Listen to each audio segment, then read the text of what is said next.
오늘 하루 종일 저희가 마음을 다 열어놓고 우리 가운데 놀랍게 은혜 주시는 아버지 앞에 나아갑니다. 주께서 말씀하실 때 들을 길을 주신 걸 감사합니다. 또 주의 계시의 말씀을 볼 수 있는 눈 주시고 우리의 마음으로 그 말씀을 새길 수 있도록 역사하실 주님 감사합니다. 또 저 앞에 예물 드리고 나왔습니다. 예물을 드릴 때마다 각 사람의 간절한 소원이 있습니다. 간구하는 기도가 있습니다. 주여 들으시고 응답하셔서 영광받아 주시옵소서. 주 예수 이름으로 기도합니다. 아멘. 할렐루야. 아까 여러분 옆에 이제 주님이 사랑하십니다. 지금 이번엔 여러분 스스로가 주의 사랑으로 사랑합니다. 주의 사랑합니다. 보시면서 얼굴 좀 보면서 한 번 더 앞뒤 사람에게다 주의 사랑으로 사랑합니다.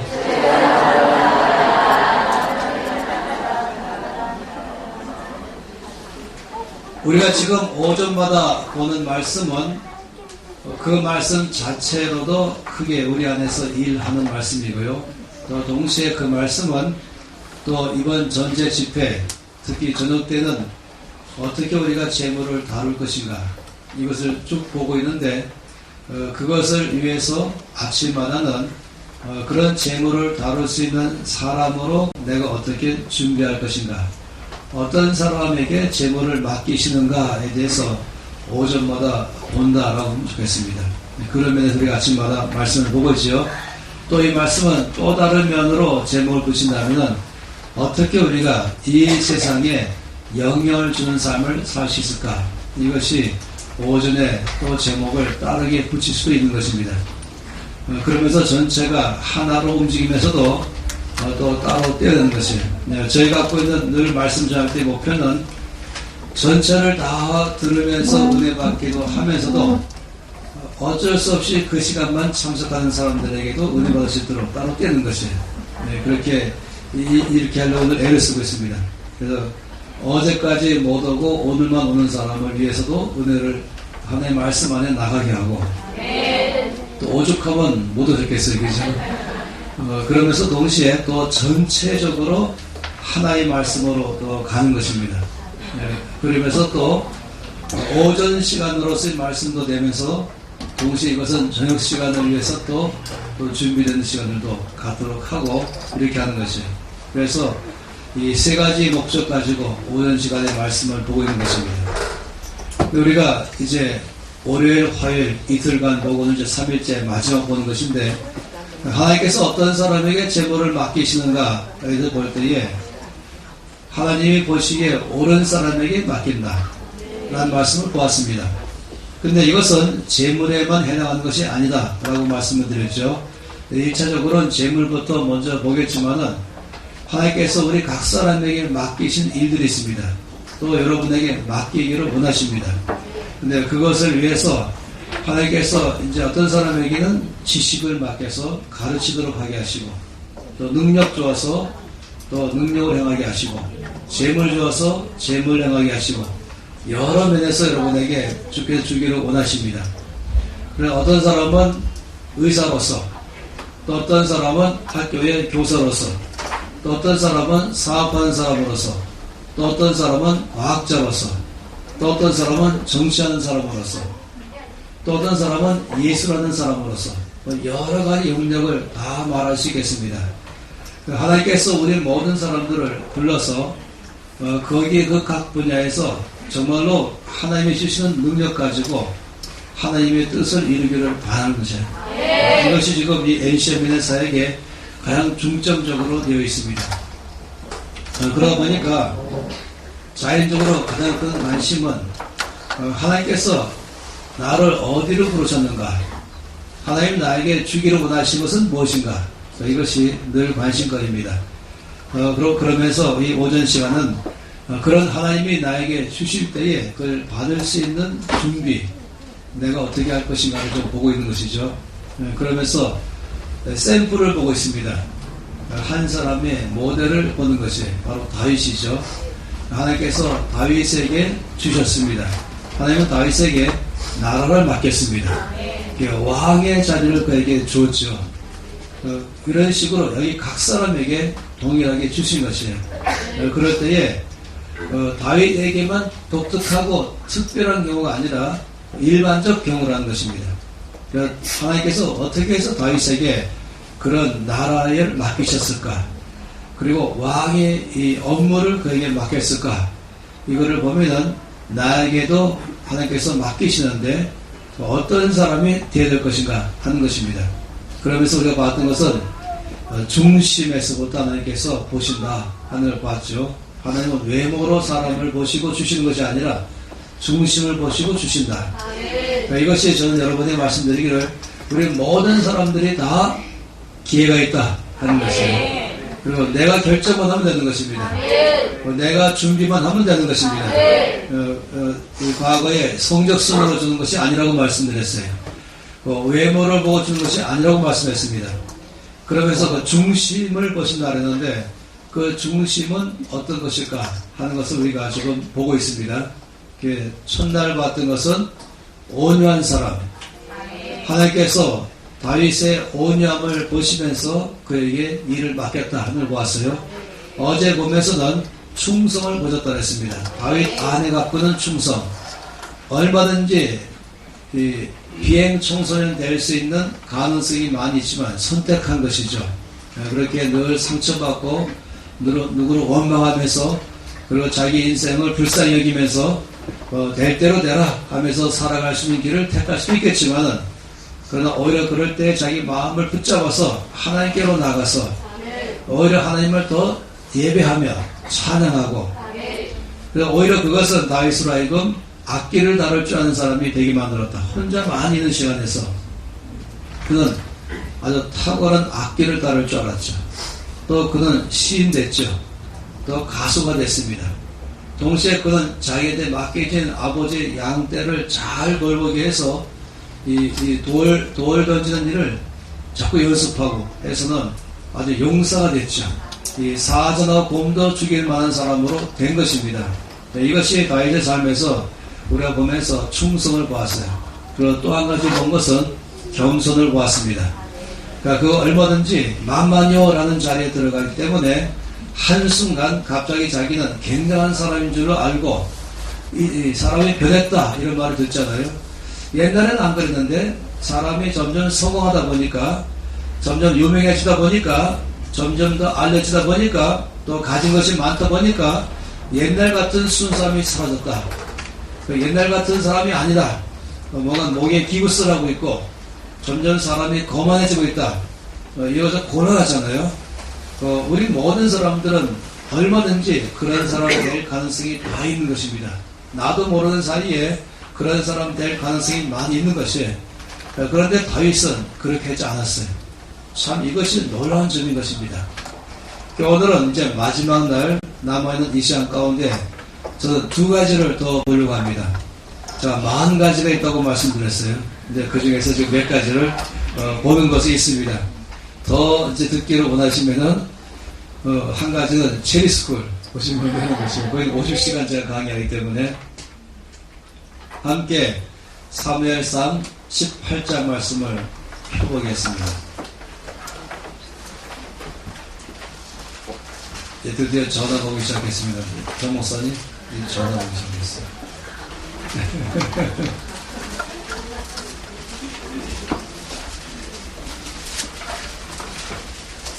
사무엘상 18장입니다. 어제도 우리가 18장 말씀을 봤었는데요. 우리가 어제는 6절에서 9절까지 말씀을 보면서 천천히요 만만요 라는 말씀 보았다면 오늘은 10절에서 16절까지 말씀 사무엘상 18장 10절에서 16절 말씀 다 함께 읽겠습니다. 그 이튿날 하나님께서 부리신 악령이 사울에게 힘있게 내리매 그가 집안에서 정신없이 떠들어대므로 다윗이 뱀같이 손으로 수금을 타는데 그때에 사울의 손에 창이 있는지라 그가 스스로 이르기를 내가 다윗을 벽에 박으리라 하고 사울이 그 창을 던졌으나 다윗이 그의 앞에서 2번 피하였더라. 여호와께서 사울을 떠나 다윗과 함께 계심으로 사울이 그를 두려워한지라. 그러므로 사울이 그를 자기 곁에서 떠나게 하고 그를 천부장으로 삼음해 그가 백성 앞에 출입하며 다윗이 그의 모든 일을 지혜롭게 행하니라. 여호와께서 그와 함께 계시니라.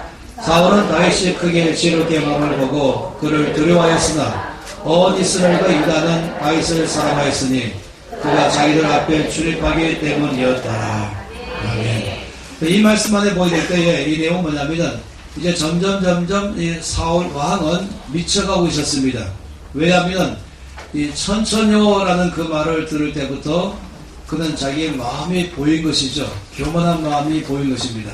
그러면서 이 사람들이 다윗을 존경하고 따르니까 또 다윗을 칭찬하니까 이 사울 왕은 다윗에 대한 시기심, 다윗에 대한 경쟁의식, 다윗에 대한 비교의식, 또 더 나아가서는 다윗에 대한 위협감, 두려움이 생긴 것입니다.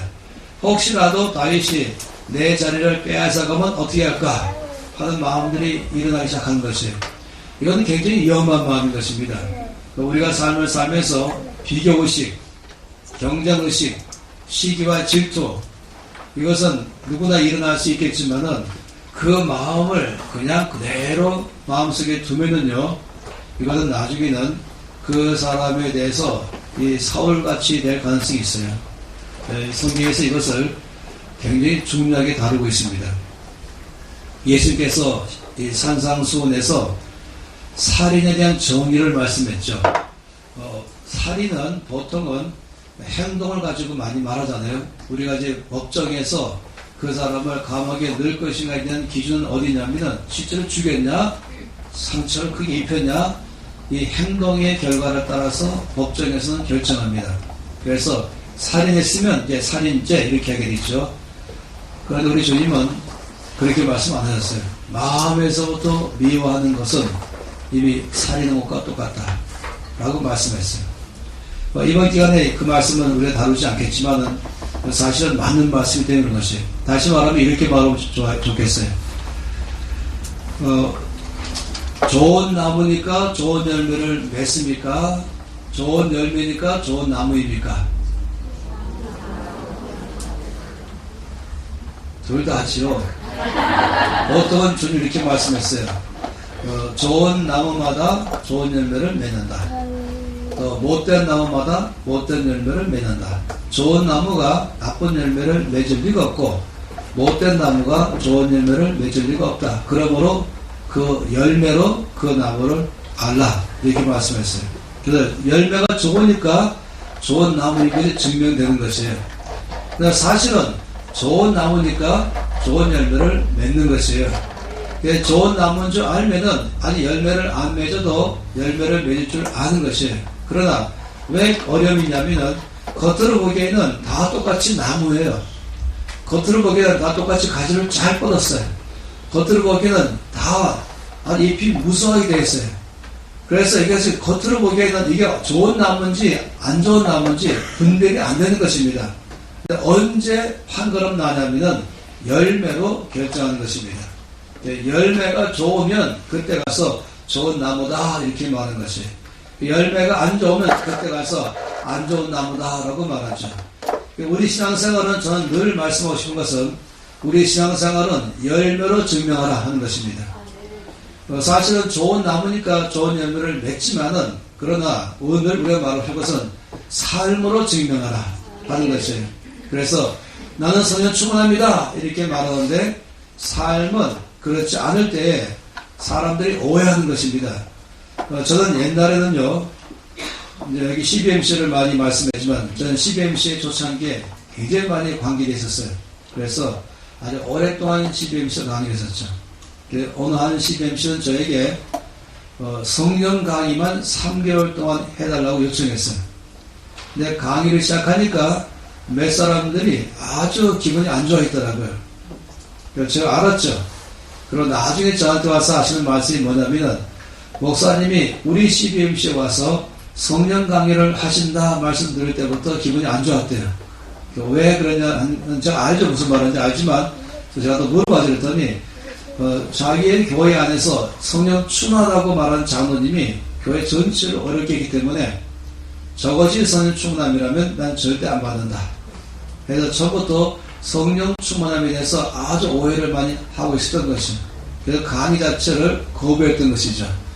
제가 늘 말하는 것은 성령 충만하는 것은 언제나 말로 하는 것이 아니라 삶에서 증명해야 된다 하는 것입니다. 예수 믿는 모든 사람들은 언제나 삶으로 증명해야 되는 것입니다. 근데 이것이 문제가 안 되는 게 뭐냐면 하나님은 살아계시기 때문에 능력으로 역사하신 것이고 우리의 삶을 통해서 역사하는 것입니다. 그래서 뭐라고 하는지 아시죠? 성경에 보면 하나님의 나라는 말이 있지 않고 능력이 있다. 이것이 고린도전서 4장 20절 말씀이에요. 그래서 언제나 그것은 열매로 사람이 증명하지만 사실은 좋은 나무면은 좋은 열매를 맺게 되어 있는 것이에요. 처음부터 안 좋은 나무면 나쁜 열매를 맺게 되어 있는 것입니다. 따라서 그 사람에 대해서 살인했다는 것은 출발은 어디서 시작했냐면 사람에 대한 미움에서 시기와 질투와 비교의식, 경쟁의식에서 출발해갖고 이것이 점점 발전해서 열매로 살인하는 것입니다. 따라서 주님께서는 그 열매로 나올 때까지가 아니라 처음부터 막으라는 것입니다. 시기심, 질투심 일어날 때에 이것이 마음 안에 커가지 말도록 하는 거예요. 이것이 점점 커가면은 나중에 살인으로 가는 것이에요. 적어도 살인은 안 가도 말로 사람을 죽이든지 분노를 하든지 행동을 하든지 하면서 실제로 사람은 안 죽였다 할지라도 말로 심하게 상처를 주거나 때로는 또 구타하거나 어떤 무리한 행동을 취하거나 아니면 교묘하게 그 사람을 전체 안에서 매장시켜서 사람을 죽게 하거나 이런 것 다 포함해서 살인과 똑같다고 말씀하는 것입니다. 그런 의미에서 아주 위험한데 이 사울 왕은 천천히요라는 말을 들을 때에 자기 마음을 못 지켰습니다. 이거 점점 마음 안에 커갔습니다. 어느 날 이제 점점 이 사울은 그러고 보니까 사람이 미쳐가기 시작했어요. 그래서 여기 보니까 정신없이 떠들어대었다 라고 말하면 좀 사람이 이상하기 시작했죠. 머리도 막 아프기 시작하고 행동이 이상해지고 그러니까 다윗에게 요청하기를 나를 위해서 수금을 타달라 그랬습니다. 그러니까 이 음악을 해달라는 것이죠. 그런데 다윗이 수금을 타기 시작하면은 놀랍게도 이 치료가 막 일어나는 것이에요. 그래서 악기나 아니면 예배가 치료를 일으키는 것이에요. 그런데 그날도 여전히 사울이 힘드니까 다윗을 불렀어요. 그리고 사울은 이제 의자에 앉아있고 자기 앞에서 다윗은 수금을 타면서 이제 치료를 하기 시작했죠. 근데 그때 사울은 그 안에 다윗에 대해서 갖고 있는 그 마음이 점점 커간 것이에요. 어떻게 했는지 아시죠? 이제 죽이겠다. 그대로 놔두면 안 된다. 내가 위협받게 된다. 제가 내 왕위를 빼앗아 갈 것이다. 말도 안 되는 상상을 시작하는 것이에요. 그리고는 의자 옆에 있던 창을 뺐죠. 그리고는 다윗에게 던졌어요. 그랬더니 다윗이 놀랐겠죠. 지금 이 사울 왕을 위해서 자기가 지금 섬기고 있는데 그 사울 왕이 자기한테 창을 던진 것이에요. 그래서 다윗이 피했습니다. 그랬더니 사울 왕이 반대편에 있는 창을 또 꺼내가지고 또 던졌어요. 그랬더니 다윗이 두 번 피했다. 이렇게 말한 것입니다. 일단 여기서 여러분들에게 말하고 싶은 것은 뭐냐면 이 창 던진다. 창 던지다. 이거는 다르게 말하면 투창이라고 말하는 것입니다. 창을 던지다 아니면 창이 나에게 날아오다. 이게 뭔 말인지 아시죠? 이 창을 던진다. 이 사람을 상하게 하려는 것이에요. 예, 말로 창을 던질 수 있죠. 또 물론 행동으로도 창을 던질 수 있죠. 제일 먼저 말로 하는 것입니다. 그 사람을 비방하는 것, 그 사람을 무시하는 것, 그 사람을 모욕을 주는 것, 아니면 그 사람에 대해서 비판적으로 말하는 것, 우리 입에 대해서 창이라고 말하는 것이에요. 성경에서는 이 사람이 정말로 가장 많이 훈련받아야 될 것은 입이라고 말했습니다. 혀라고 말했습니다. 그래서 이 작업 말씀 가운데 보게 되면은 돈에 대해서 많이 말씀했다면은 또 자문 안에서 뭐를 많이 말씀했냐면은 혀에 대해서 많이 말씀했습니다. 이 혀가 사람을 죽이기도 하고 또 이 혀가 사람을 살리기도 하고 하면서 이 혀 하나로 사람을 죽였다 살렸다 할 수 있는 이 혀가 독약이 되기도 하고 혀가 약약도 된다라고 말했어요. 그러면서 이 혀를 잘 다루는 법을 말하고 있는 것입니다. 그래서 우리가 말한다 이것이 창 던진다 라고 말할 수 있겠죠. 또 나에게 창이 날아온다 이것은 지금 누가 말로 나에게 상처를 준다 라고 말할 수 있는 것입니다. 이게 첫 번째인 것입니다. 아마 여러분이 살다 보면은 둘 다를 경험할 수 있겠죠. 말로 상처를 주거나 또는 말 때문에 상처를 받거나 이런 일들은 우리 평생 삶에서 살아가는 과정입니다. 따라서 오늘 이 시간에 제가 여러분에게 말씀을 드린 건 뭐냐면 이 창 던지기라는 것이 말로 상처 주는 것, 이 문제를 지금 말한 것입니다. 그런데 다윗이 어떻게 했냐 하는 것이 이 자기 앞으로 창이 날아올 때 다윗이 여기에 대해서 어떻게 반응해야 될까? 창 날아올 때 어떻게 반응해야 될까? 사람들이 나를 무시할 때, 사람들이 나를 욕할 때, 사람들이 나를 비방할 때, 사람들이 나를 중상모략할 때, 이럴 때 내가 어떻게 반응해야 될까? 여기에서 하나님이 이제 다윗을 쓸 것인가 말 것인가를 결정을 하는 것입니다. 이 말씀 보면서 마태복음 10장 말씀도 보도록 하죠. 마태복음 10장 16절입니다.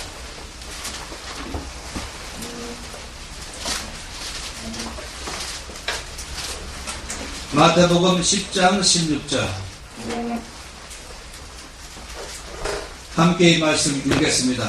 보라 내가 너희를 보내니 양을 이리 가운데로 보낸가 같도다. 그러므로 너희는 뱀같이 지혜롭고 비리같이 순결하라. 이 말씀은 제가 참 좋아하는 말씀인데요. 예수께서 제 아들에게 말씀하시기를 내가 너희를 보내는 거에 파송하고 있거든요. 또 10장 말씀은 예수님께서 제 아들을 전도로 파송했어요. 전도하라 하면서 이제 보냈는데 내가 너희를 보내니 마치 뭐 같으냐면 양을 이리 가운데로 보낸 것 같도다. 여러분 양과 이리는 정반대입니다. 그 양은 굉장히 순결하죠.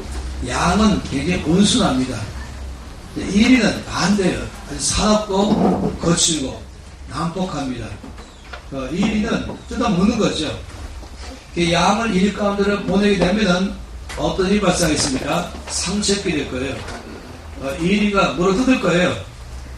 그리고 마지막에 죽일지도 모르죠. 양은 아주 힘이 없어요. 이리는 힘이 세요. 저기는 말씀하기를 제 아들을 보내면서 마치 양을 일 가운데 보낸 것 같다. 그 심정 여러분 아세요? 보통이 아니죠. 이 아빠가 어린 아들과 딸을 이제 유학 보낼 때에 얼마나 거치는 세상인 줄 아니까 이 보통 보내는 것이 쉬운 문제가 아닌 것, 아니 그 이상일 수 있겠어요. 요즘에는 초등학교도 못 보낸다 우리 하잖아요. 아들 보낼 데가 없다, 딸 보낼 데가 없다 할 정도로. 그래서 어떤 부모이든지 항상 이 어린 아들, 딸이 있으면은 성인 될 때까지 이 염려를 많이 하는 것이에요. 그래서 지금 학교는 어떤 학교인지, 분위기는 어떤 분위기인지, 또 선생님은 어떤 선생님인지, 또 그 같은 반의 아이들은 도대체 어떤 종류의 아이들인지, 뭐 이런 일들을 늘 보고 있잖아요. 우리나라 사람들은 옛날부터 항상 이 자녀의 교육에 대해서 관심이 많다 보니까 흔히 나오는 말이 무슨 말이냐면 학군이라는 말이 나왔어요. 학군. 그래서 아주 유명한 말, 파학군이라는 말이 나왔어요. 거기는 뭐 일단 첫째 선생님이 실력이 있고, 그리고 선생님이 젠틀하고 교양이 있고 수준이 있는 그런 학교, 전체가 다 아주 수준이 있는 학교. 옛날에 말하면 뭐 양반 같은 학교, 그런 수준이 옛날 말이죠. 그래서 말도 행동도 언제나 예의 바르고, 또 모든 사람들은 의식이 있고 또 살아있는 학교. 여러분 어떻게 생각하세요? 아들, 딸 있으면 당연히 그런데 보냈죠. 저는 LA도 여러 번 가고 또 해외 여러 번 갔는데 LA 갔더니 당장 하는 말이 아니 이 한인들이 다 한쪽으로 몰려갔어요. 이사를 다 가버리더라고요. 왜 그랬더니 파락군이라는 거예요. 이게. 학비도 비싸고 동네도 아주 수준 있고 말에 아주 심하게 말하면 이건 사실 쉽지 않은 제가 말입니다만은 사실 아니지만은 흔히 많이 말하는 그 흑인 동네 아니면은 라틴 계통의 사람들이 모인 동네 못 살고 거칠고 영화에도 가끔 그게 나오잖아요. 거기 뭐 마리화나나 마약이나 깽만 꽉 살고 있는 그런 동네 안에 학교를 보낸다. 이건 보통이라는 것입니다. 그러다 보니까 신경 쓰이는 것인데 주님 말씀하시기를 내가 너희를 보냄이 마치 양을 일 가운데 보낸 것 같다 라고 말합니다. 거기서 양이 일 가운데 전도로 갔다가 너무 이리가 살았고 이빨을 드러내고 항상 핥혀가니까 양이 그 가운데서 살아남으려고 버티고 하다 보니까 제일 안 좋은 결과는 양이 이리가 돼버리는 것입니다. 아주 그럴 가능성이 이제 무슨 말인지 아시죠? 나중에 양도 이리가 돼버렸어요. 아주 순하고 온순하고 착한 양이었는데 그 속에서 살아남으려고 하다 보니까 맨날 당하고 맨날 얻어맞고 이 맨날 순진한 아이가 나가다 보니 나중에는 이래서 안 되겠다 해서 나도 똑같이 살아야겠다. 어느 날인가는 이리가 되어있는 양 위험한 것이에요. 그런데 사실 이것은 위험합니다. 생각해보세요. 왜 이 말씀이 중요하냐면은 어둠이 있어요. 이 방 안에 어둠이 꽉 차 있어요. 그 어둠이 있을 때에 이 어둠을 어떻게 이 방에서 몰아낼까? 몰아내야 되는 거예요. 그래서 이제 정 목사님이 어둠을 몰아낼 수 있는 방법을 어떻게 하냐면 여러분 모두에게 그릇들 하나 줬어요. 양동이 그릇 줬어요. 그리고 정 목사님이 하나 둘 셋 할 때마다 이 방 안에 있는 어둠을 방 바깥으로 한 번에 몰기 시작했어요. 하나 둘 셋 하면 또 이 방 안에는 이 어둠을 여러분의 양동이에 넣어서 바깥으로 퍼오는 거예요.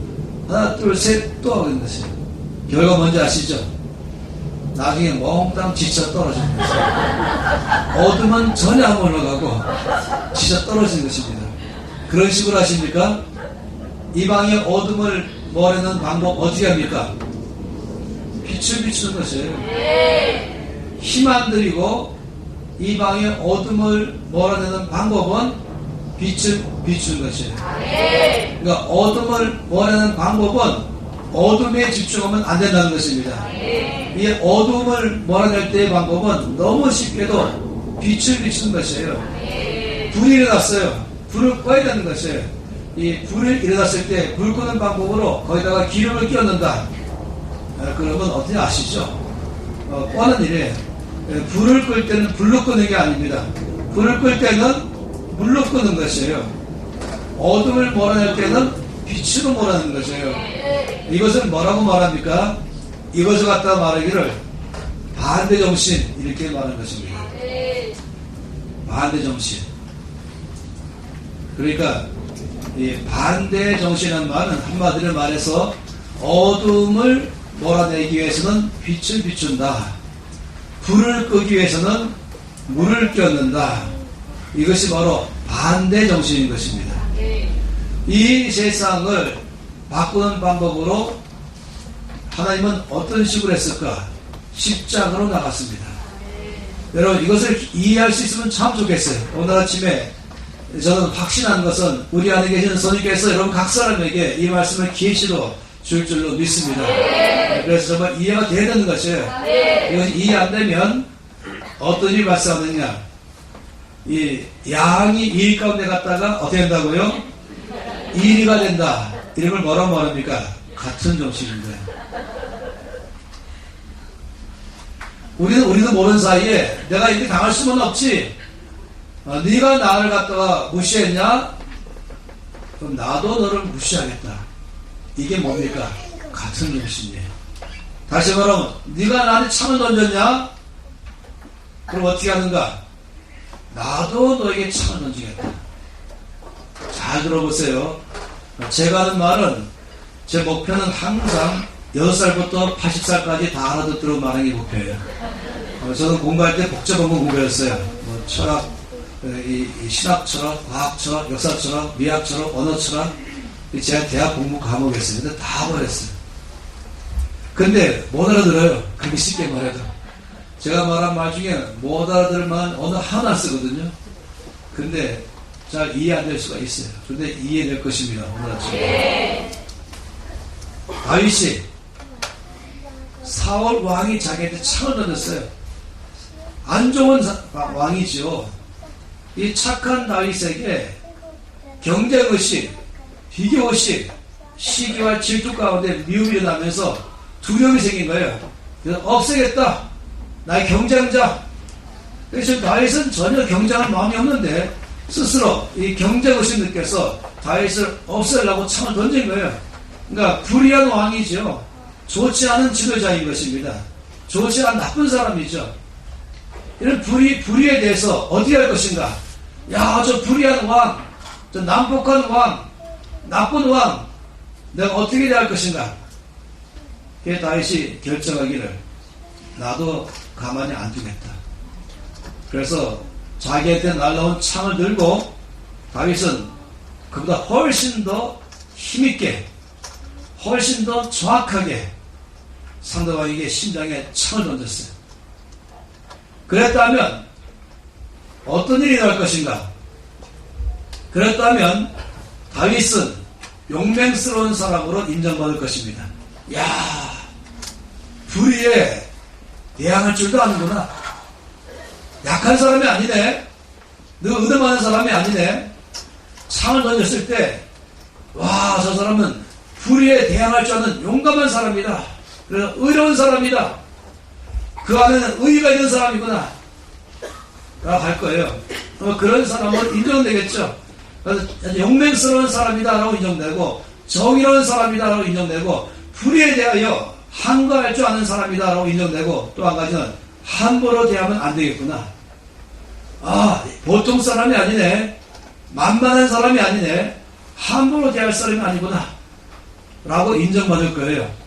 칭찬하겠죠. 야, 저 사람은 불의에 대해서 잠잠하지 않고 대항할 줄 아는구나.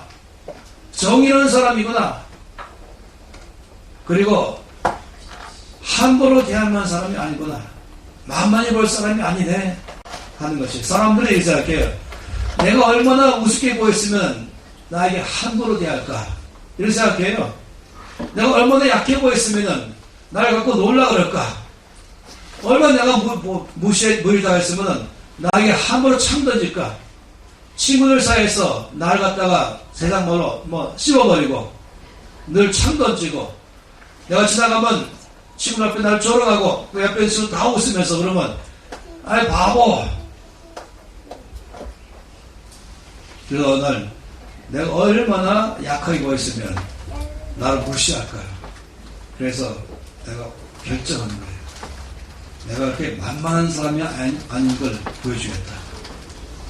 그래서 아예 그냥 더 강하게 창 던지고, 그리고 스스로 높이고 발로 목을 꽉 누르면서, 알았지? 나 그런 사람 아니야. 앞으로 다시는 이렇게 하지 마. 알았지? 아주 싹싹싹싹 빌게 만들었어. 거의 모든 사람 전부 다 떨면서, 와, 이제 앞으로 그렇게 함부로 말하면 안 되겠구나. 굉장한 사람이구나. 그러니까 일량 스타가 돼가지고, 아, 용맹한 사람이구나. 정의를 아는 사람이구나. 라고 될 거예요. 그런데 한편 20년 후 다윗은 어떤 사람 됐을까? 유명한 투창 선수가 되었을 거예요. 창을 잘 던지는 사람으로 됐을 거예요. 이제 어떤 사람과도 정확하게 창 던져갖고 그 사람 앞에는 다 죽어 넘어가요. 두 번째, 그는 20년 후에 미친 사람이 되었을 것입니다. 세 번째, 20년 후 다윗은 또 다른 사울 왕이 되어 있을 것입니다. 이해하십니까? 네. 용맹스러운 사람이다. 정의로운 사람이다. 불의에 대항할 줄 아는 사람이다. 강하여 함부로 대할 수 없는 사람이다. 라고 인정받을지 모르지만은 가면 갈수록 그는 나중에 창을 제일 잘 던지는 사람이 되어 있을 것이고, 그러나 더 불행한 일은 그 사람은 미친 사람이 되어 있을 것이고, 옛날 같은 순수함은 다 사라졌어. 예전 같은 순진함도 다 사라져. 말할 때마다 독설이고, 말할 때마다 강하고, 말할 때마다 살아남는 사람이 없어요. 흠집만 모이면, 약점만 모이면 즉각 창이 날아가서 그 앞에는 사람은 다 벌벌 떨기 시작하는 것이죠. 더 심한 건 또 다른 사울이 되어 있을 것입니다. 그런데 우리가 이 안에서 다윗에게 배운 것은 뭐냐면, 다윗은 한 번도 창을 던지지 않았습니다. 자기 앞에 창이 날아왔어도 창을 던지지 않았어요. 왜 그런지 아십니까? 다윗이 다니는 학교의 수업 과목 가운데서 투창이라는 과목 자체가 없습니다. 다윗이 다니는 학교는 교장님이 성령님이었어요. 예, 성령 선생님 앞에서 배운 그 학교에서는 투창이라는 과목 자체가 없어요. 다윗은 어떻게 했는가? 자기 앞에 창이 날아올 때에 날아오는 창을 보고도 못 본 척 했습니다. 여러분, 우리는 다 창이 나오게 보여요. 어느 사람 날아올 때, 창 날아올 때, 와! 소리 지르죠. 비명소리 지르는 것이에요. 나 죽겠다! 그러면서. 근데 다윗은 자기 앞에 창이 날아와도 날아오는 창을 보면서도 못 본 척 했습니다. 두 번째, 그는 피했습니다. 날아올 때 피했습니다. 그리고 세 번째, 되돌려 던지지 않았습니다. 이 중요한 거예요. 그는 자기 앞에 창이 날아왔을 때 그보다 훨씬 더 멀리, 훨씬 더 강하게, 훨씬 더 정확하게 창 던질 줄 알지만 절대로 창을 되돌려 던지지 않았다. 네가 나를 말로 무시하냐? 창 날아오잖아요. 나는 너를 몇 배로 더 말로 무시해서 다시는 네가 나한테 함부로 말하지 않도록 내가 이번 기회에 콧대를 팍 꺾어 놓겠다. 여러분, 이 세상에서 하는 방법이에요. 근데 오늘 아침에 여러분에게 제가 어렵게 말씀드릴 거예요. 다윗은 투창 과목이 없었다. 다윗의 학교에는 투창 과목이 없다는 걸 기억하세요. 하나님께 쓰임받는 사람들에게는 공통점은 투창을 배우지 않았다는 것입니다. 투창을 배우시면요, 그때부터 하나님께 쓰임받지 못하는 것입니다. 예수님은 어떤 분인지 아시죠? 베드로전서 2장 말씀 보십시다.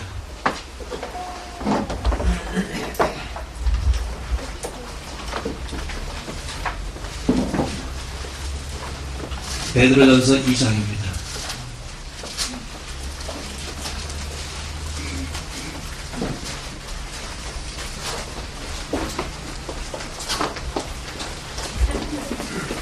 이 장 20절부터 시작해서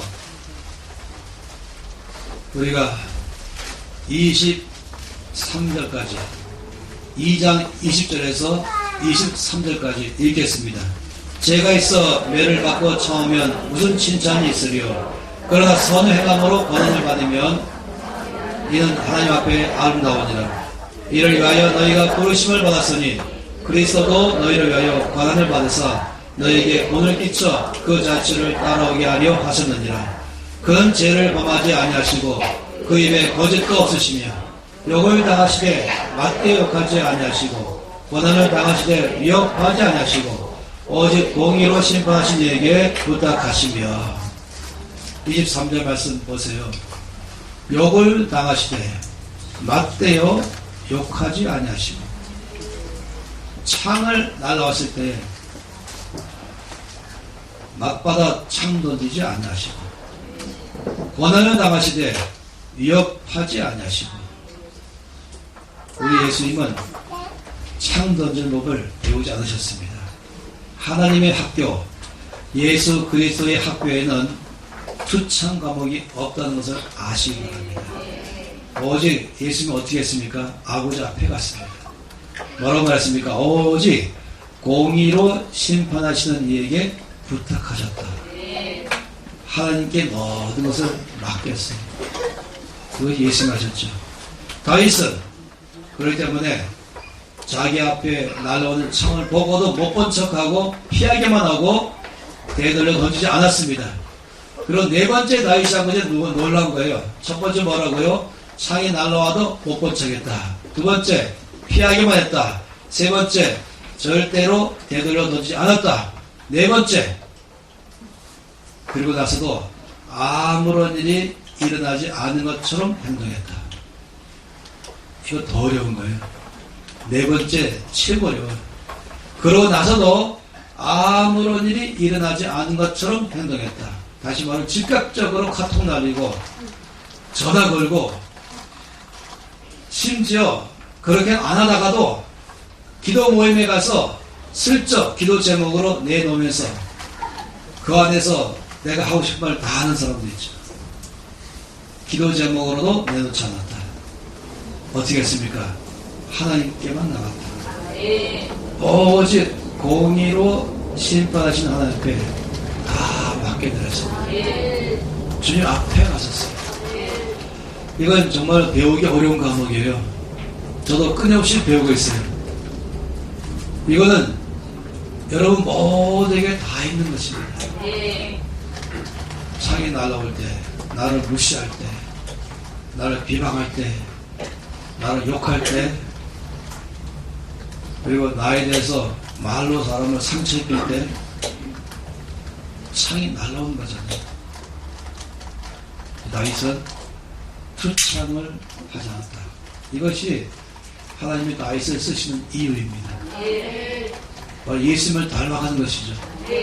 예수께서 욕을 받으시되 맞대어 욕하지 아니하시고 위협을 당하시되 똑같이 위협하지 아니하시고 나를 무시할 때 똑같이 무시하지 아니하시고 내 앞에 사람이 교만할 때 어떤 사람은 교만하단 말은 나를 무시하는 거거든요. 교만한 사람 특징에 나를 무시하는 거예요. 눈으로 깔보고 말로 무시하고 행동으로 나를 무시할 때 우리 그런 일을 당할 수 있어요. 그럴 때 우리가 거기서 화를 내면서 나를 무시하냐? 나는 너를 더 무시하겠다. 앞으로 다시는 무시하지 말아라. 이렇게 하겠죠. 깎아든 거에 창 던진 거죠. 그런데 이럴 때 어떻게 이긴다 그랬습니까? 어둠을 이기는 방법은 빛을 비추는 것이다. 불을 끄는 방법은 물을 끼얹는 것이다.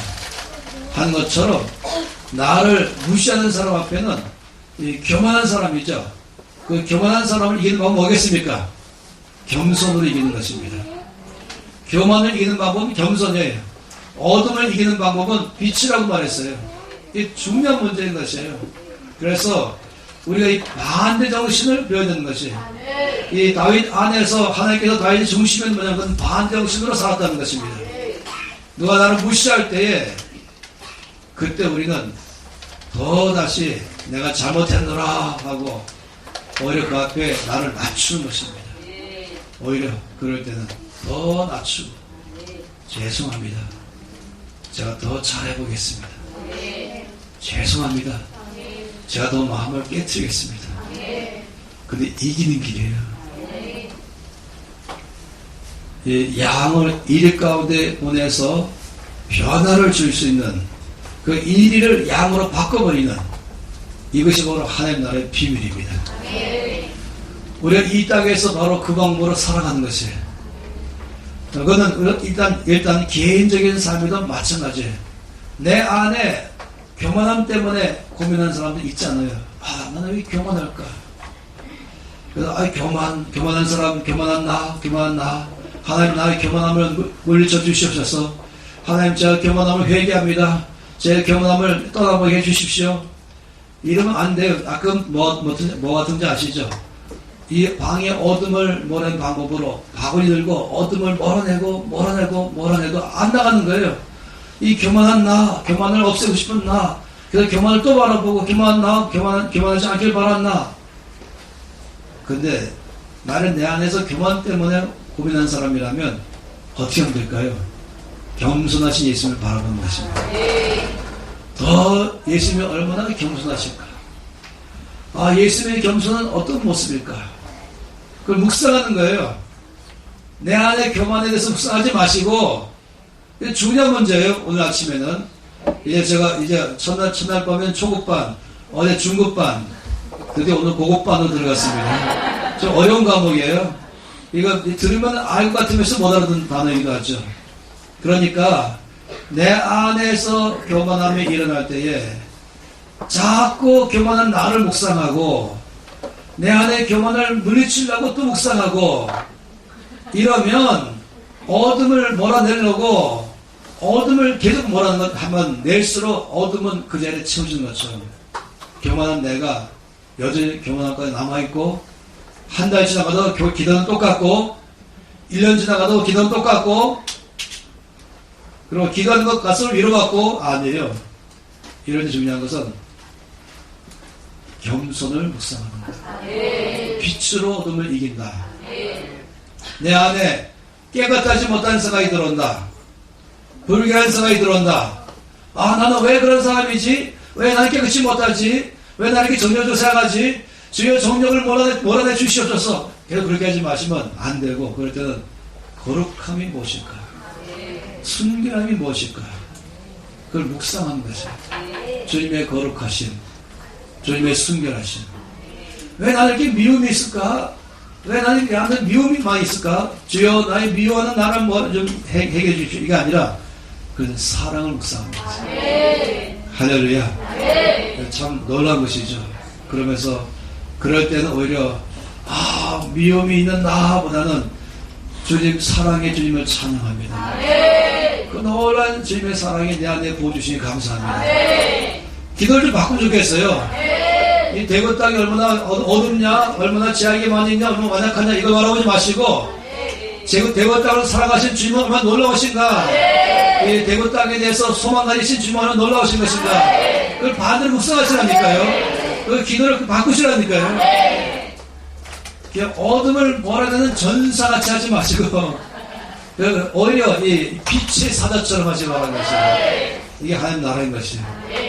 우리 하나님은 세상을 이기는 방법으로, 우리 하나님은 우리 모든 죄를 다 해결하는 방법으로 십자가로 나가셨어요. 이건 상상 못하는 하나님의 지혜이죠. 세상은 그렇게 안 합니다. 그러나 이것이 이겼어요. 저 여러분에게 가장 강한 게 무엇입니까? 예수님이 물리를 걸어간 것입니까? 예수님 오병이의 사건입니까? 아니요, 십자가의 사건인 거죠. 예수님의 십자가는 약해 보이고 바보같이 보이고 미련해 보이고 실패자서 보이지 모르지만 예수님의 십자가는 나를 치료해버렸고 나를 자유케 했고 나의 그 사망을 벗어서 생명으로 나가게 만들었습니다. 이것이 바로 뭐라고요? 반대정신. 반대정신으로 살아간다. 절대로 우리가 배우지 말아야 할 것은 같은 정신으로 산다. 이것입니다.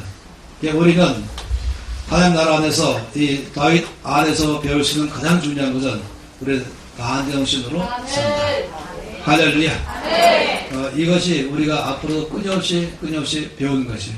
그래서 이 하나님의 학교 안에서 가는 이 놀라운 과목은 뭐냐?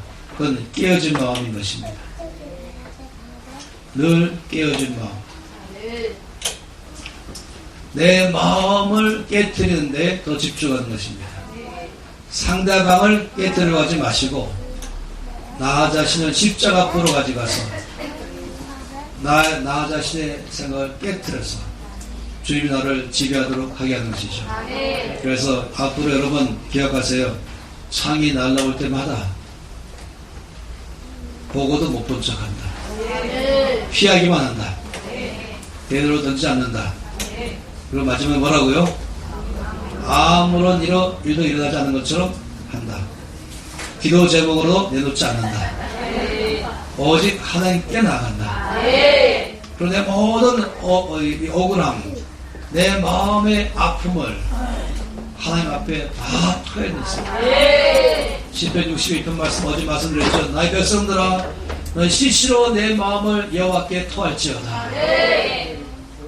저는 바닷가에 사는 사람이 좀 더 좋다고 생각해요. 제가 제주도에서 살 때에 열반대 학생들에게 뭐라고 말했냐면 혼자 김양 바닷가로 나가십시오. 아니 여기죠. 함덕 바닷가로 나가십시오. 그리고는 냅다 욕하십시오. 그래서 그냥 막 그걸 끝내십시오. 네. 이 사람이 이 억울한 게 있으면 반드시 누구한테는 말하고 싶은 마음이 있는 거예요. 말을 안 하고 있으면 말이에요. 꼭 참고 있으면. 그래서 말하세요. 바닷가에 가서 막 혼자서. 그리고 돌아서서는 아버지 축복해 주세요. 이렇게 하시고 막 말한 다음에 시원해지면 아버지 축복해 주십시오. 아버지 그 사람을 주 예수로 축복합니다. 할렐루야. 그래서 우리가 정말로 주 앞에서 배우는 중요한 것은 이같이 이 창을 던지지 않는 것을 배우는 것이에요. 저는 저 인생의 삶에서 이런 경우들을 많이 겪었습니다. 어떤 때는 살고 싶지 않다.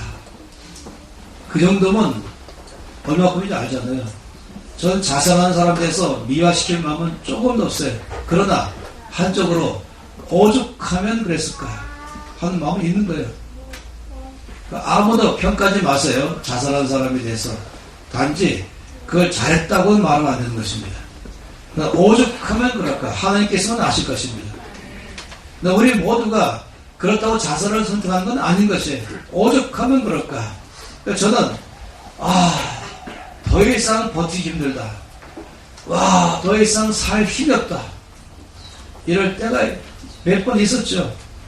그 중에 가장 초기 때, 그때가 이 88년도였어요. 그때 너무 힘들다. 제가 86년에 한국 예수원 대표가 됐어요. 제가 지금 나이가 26살인데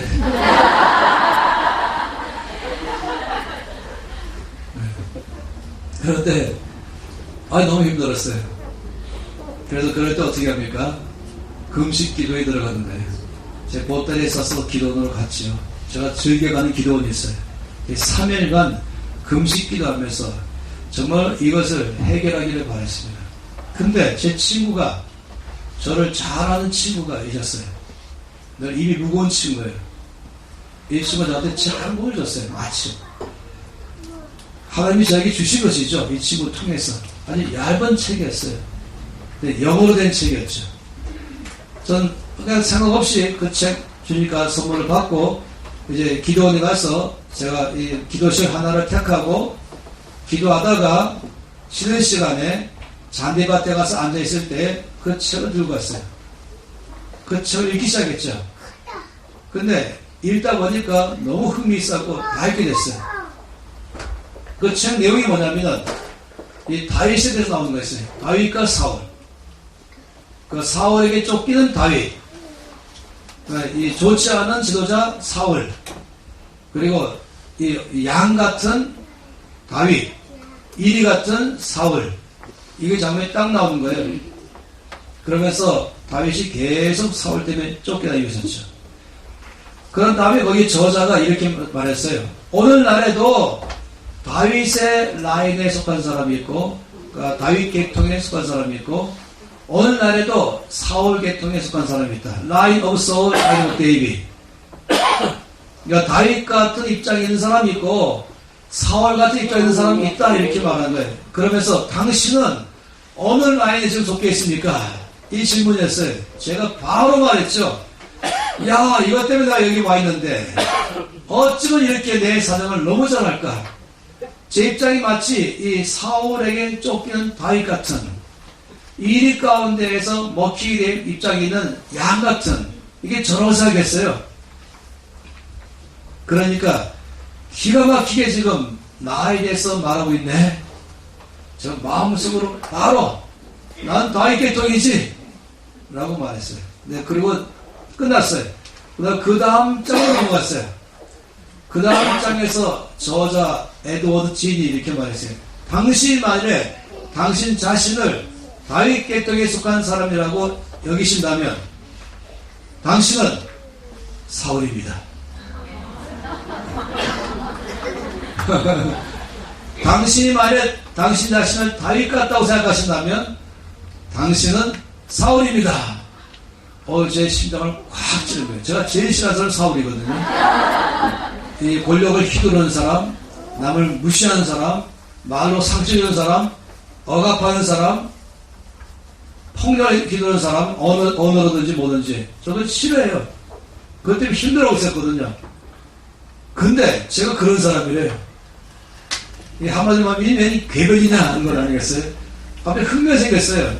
도대체 이 사람 왜 이렇게 말할까? 그러면서 제가 거기서 크게, 정말 크게 배웠어요. 뭐냐면 이것이에요. 하나님께서 다윗에게 말씀하기를, 다윗아, 내가 왜 사울을 너에게 끊임없이 보내는 줄 아느냐?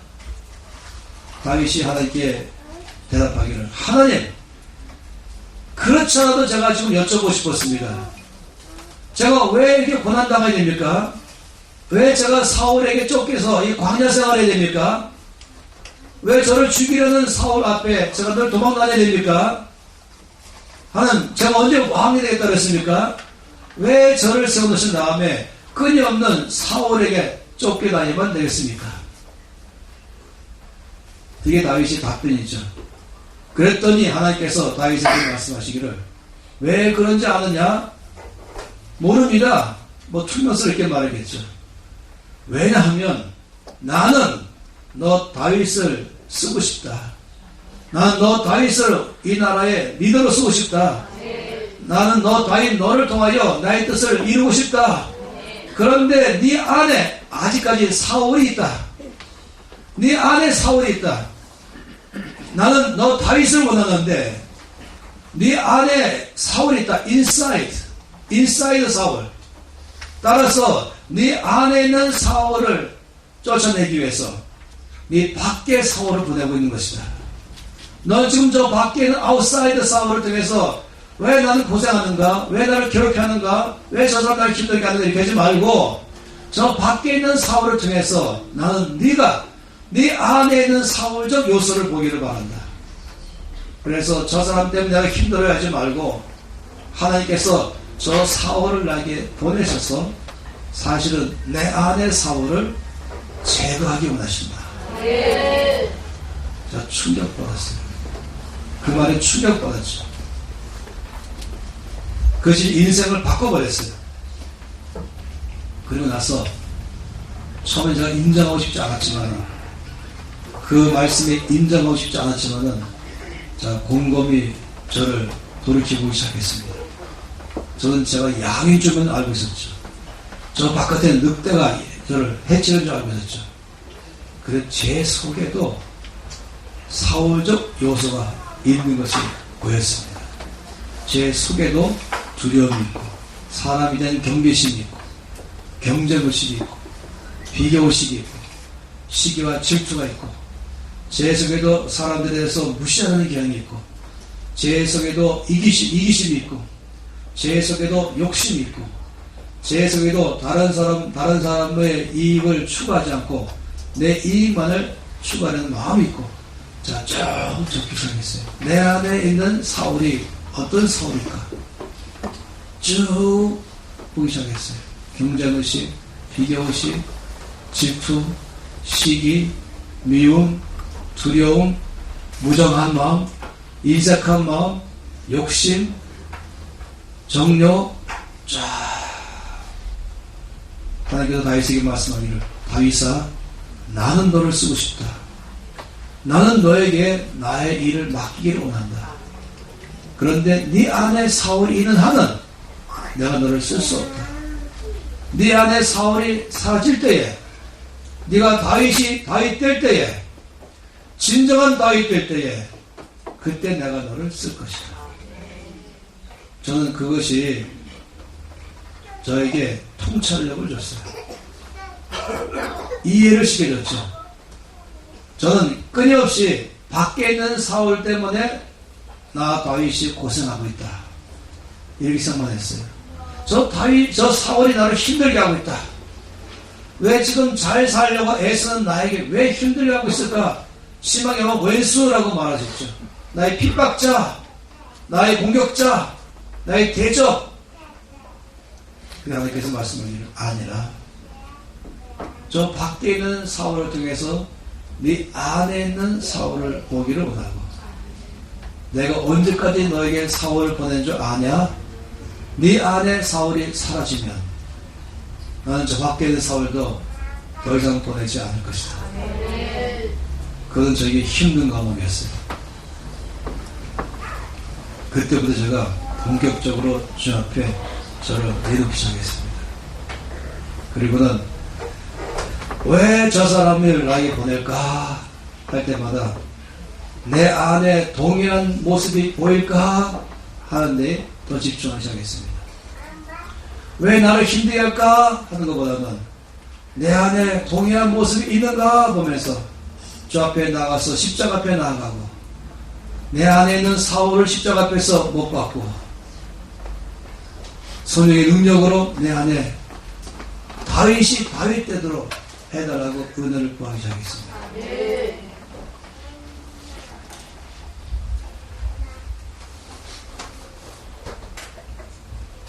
그냥 미워만 하지 않고 말입니다. 하나님께서는 어떤 사람은 너무 성격이 센 사람들이 있어요. 고집도 세고 웬만해서는 안 깨지는 사람들이 있어요. 워낙 고집이 세가지고, 그럴 때 하나님은 치유의 방법으로 아주 강한 사울을 보내십니다. 아주 강력한 사울을 보내십니다. 그 사울이 길가에 있는 미친 사람이 나한테 막 욕하면 여러분 상처 안 받아요, 그죠? 아, 미친 사람이구나. 근데 그 사울이 남편일 때는 문제가 커지는 거예요. 그 사울이 아내일 때 문제가 커지는 거예요. 그 사울이 목사일 때 목사를 하겠어요. 사울이 직장 상사일 때, 내 친구일 때, 힘들어요. 왜냐면 나를 사랑할 줄 알았더니 나의 창 던졌다. 이건 무장 해제되어 있었거든요. 평상시 무장을 다 하고 있으면 좋은데 이 무장 해제하고 있잖아요, 옆에 사람은. 그 상처가 그래 쾅 박히는 거예요. 제가 안 사실은 뭐냐면, 사울은 멀리 있지 않다. 그걸 알았습니다. 가까이에 두고 계십니다. 근데 제가 좀 어려운 말씀 드릴 터인데, 혹시 여러분이 직장이든지 교회에서 밖에 사울 때문에 힘든 분이 계시잖아요. 저 사람 때문에 내 교회 가고 싶지 않다. 저 사람이 늘 나를 괴롭게 하고 있다. 그래서 교회를 옮기잖아요. 그러면 더 센 놈 아닙니까? 심각한 문제예요. 제가 웃으면서 말하지만 그 사람 때문에 직장 관두잖아요. 딴 데 가면은 그놈보다 더 센 놈만 합니다. 하나님께서는 언제까지 보내시는가? 내 안에 사울이 사라질 때까지. 하나님 나를 미워하셔서 아니에요. 하나님 나를 미워서 그런 게 아니라 하나님 나를 쓰고 싶어서. 그런데 네 안에 사울이 있는 한은 내가 너를 쓸 수 없다. 난 다윗을 원하지 난 사울을 원하는 게 아니다. 네 안에 있는 사울적 요소가 제거될 때에 내가 너를 쓸 것이다. 여러분 사무엘상 보면요, 드디어 사울이 죽었어요. 그 다음에 다윗을 쓰기 시작했죠. 내 안에 사울이 죽을 때에 하나님이 드디어 다윗을 다윗 되게 하신 것입니다. 자, 이것을 깊이 알게 됐어요. 그리고 제가 많이 읽어보기 시작했어요. 그러니까 뭐가 힘들다, 도망가요. 그러면 평생 그것을 해결 못해요. 평생 그것 때문에 도망가고 있어요. 이해되시죠? 누구 때문에 힘들다. 그래서 이 사람은 늘 그래요. 어디 가든지 늘 상처이게. 누구 때문에 상처받고. 다 패턴이 똑같아. 왜 그러냐면 해결 안 했거든요. 저 사울을 통해서 내 안에 사울을 제거해야 되는데 내 안에 사울을 제거하지 않으니까 끊임없이 그 문제는 이어져 가고 있는 것이에요. 그래서 어렵다고 해서 도망가는 게 길이 아닙니다. 그때는 부딪혀내는 거예요. 그때는 주님 앞에 나가야 되는 거예요. 그리고 내 안에 다룬받아야 할 것이 무엇인가를 봐야 되는 것입니다. 이것이 우리가 첫 번째 배워야 될 중요한 문제입니다. 그러게 된다면 안정신으로 살아가기 시작하는 것이죠. 이것을 빨리 알수록 축복입니다. 초년될 때에 알면 참 좋겠어요. 저는 제가 대표될 때가 33살이었어요. 늙은 나이 됐죠. 그리고 35살 때 그걸 알게 됐어요. 저는 23살 때 이제 간사로 위탁했죠. 대학 졸업하자마자 23살 때, 저는 물론 어릴 때 저한테 헌신했고요. 그런데 이제 헌신하기 위해서 대학 갔었거든요, 처음부터. 그래서 바로 간사된 거예요. 그리고 10년 후에 한국의 책임자가 됐죠. 그리고 나서 주님 저를 더 심하게 다루셨어요.